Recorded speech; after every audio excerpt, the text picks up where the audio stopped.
Changing Beadlock ATV tires can feel intimidating, but seriously, it's not rocket science. You just need some patience, the right tools, and a bit of elbow grease. Let me walk you through this step by step so you don't pull your hair out. First, gather your tools.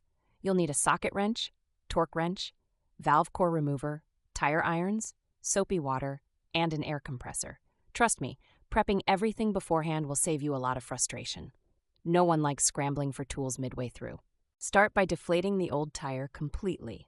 This part is simple. Just remove the valve core using the valve core remover. Pro tip, keep a container handy for the valve core so you don't lose it. Those things vanish like spare socks in the laundry. Next, loosen the beadlock ring bolts.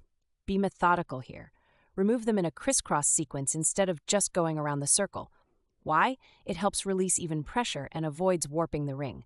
A bent beadlock ring is an expensive mistake. Once the beadlock bolts are out, pry off the ring itself. It's probably snug, but use slow, controlled pressure. This is where your tire irons come in handy. Don't go caveman on it. You don't want to damage the rim. Controlled force wins the day. Now, break the bead of the tire. This is tough if you've never done it, but you can use your tire irons or invest in a bead breaker tool if you're fancy or patient.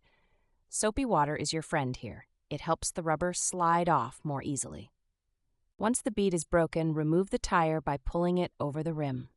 This part is pure muscle, so pace yourself. Again, use soapy water liberally. Your future self will thank you for making this process less of a wrestling match. Grab your new tire. Before mounting, check its rotation direction. Yes, this matters, and yes, it's easy to overlook when you're tired.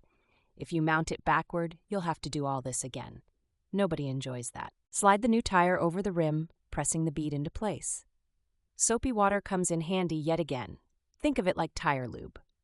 Take one side at a time, working your way around with your hands or tire irons. It's a snug fit, but it'll go. Reinstall the beadlock ring, aligning it properly with the rim. Bolt it in using the crisscross method from earlier. Here's the thing, do not over-tighten at this step. You'll torque it properly soon, but snug is all you need for now. Now, torque the bolts to the manufacturer's specs.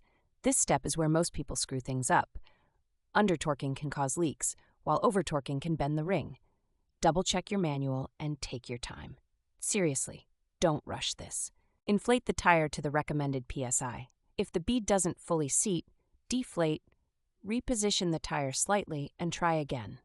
The pop sound of the bead seating always feels like victory. Just make sure it's even all the way around. Finally, inspect everything. Look for leaks, uneven seating, or skipped bolts. The last thing you want is to risk safety on the trail. Take it for a spin and enjoy the satisfaction of a job well done. It's a small flex, but you've earned it.